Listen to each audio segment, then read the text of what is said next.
Hello everyone, welcome to Sumalatha Anvi YouTube channel. ఈరోజు మనం ఈ వీడియోలో థర్డ్ క్లాస్ తెలుగు వ్యాకరణంలో భాగంగా ద్విత్వాక్షరం, సంయుక్తాక్షరం, సంశ్లేషాక్షరాల గురించి నేర్చుకుంటున్నాం. ఓకేనా. ఇంతకుముందు మనం థర్డ్ క్లాస్ తెలుగు వ్యాకరణంలో భాగంగా పార్ట్ 1, పార్ట్ 2 వీడియో అనేది చేశాను ఫ్రెండ్స్. ఆ 2 వీడియోస్ కూడా కింద డిస్క్రిప్షన్లో లింక్ అనేది ఇస్తాను, చూడండి. ఓకేనా. దీంతో మనకు థర్డ్ క్లాస్లో ఉన్న తెలుగు వ్యాకరణం అనేది కంప్లీట్ అయినట్టు. ఓకే, మనకు థర్డ్ క్లాస్లో వచ్చేసి ద్విత్వాక్షరాలు, సంశ్లేషాక్షరాల గురించి ఉంది. ఈ అక్షరాలలో భాగంగా సంయుక్తాక్షరాలు కూడా ఉంటాయి కాబట్టి నేను ఈ టాపిక్ కూడా ఇందులో యాడ్ చేసి చెప్తున్నా. ఓకేనా ఫ్రెండ్స్. ద్విత్వాక్షరాలు, ఒక హల్లుకు అదే హల్లు ఒత్తుగా రావటం. ద్విత్వాక్షరం అంటే ఏంటి? ఒక హల్లు. హల్లు అంటే ఏంటి? కా నుంచి రౌతు వరకు ఉన్న అక్షరాలను హల్లు అంటాం. ఆ హల్లుకు మళ్ళీ అదే హల్లు ఒత్తుగా రావటం ఏంటి? ద్విత్వాక్షరం. చూడండి, ఇక్కడ కాకి కావత్తు, నాకి నావత్తు, చాకి చావత్తు, టాకి టావత్తు, ఇలాంటి అక్షరాలను ఏమంటాం? ద్విత్వాక్షరాలు అంటాం. ఫర్ ఎగ్జాంపుల్, అమ్మ.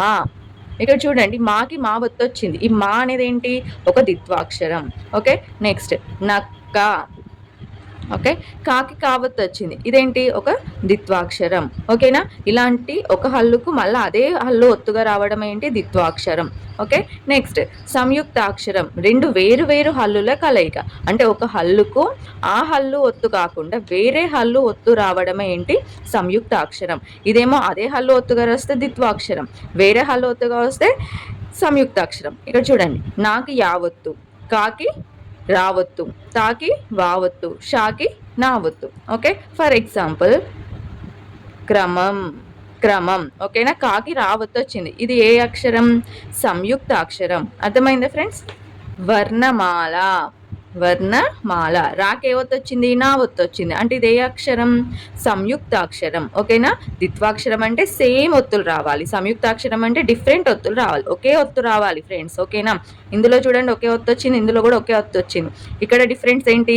వేరే హల్లుకు వేరే ఒత్తు, ఇక్కడ అదే హల్లుకు అదే ఒత్తు రావాలి. ఓకే, సంశ్లేష అక్షరాలు మూడు వేర్వేరు హల్లుల కలయికే.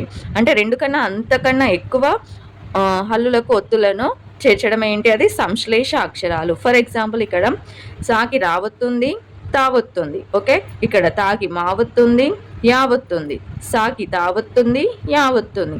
ఇలా రెండు లేదా అంతకన్నా ఎక్కువ హల్లుల ఒత్తులను ఏమంటాం? సంశ్లేష అక్షరాలు అంటాం.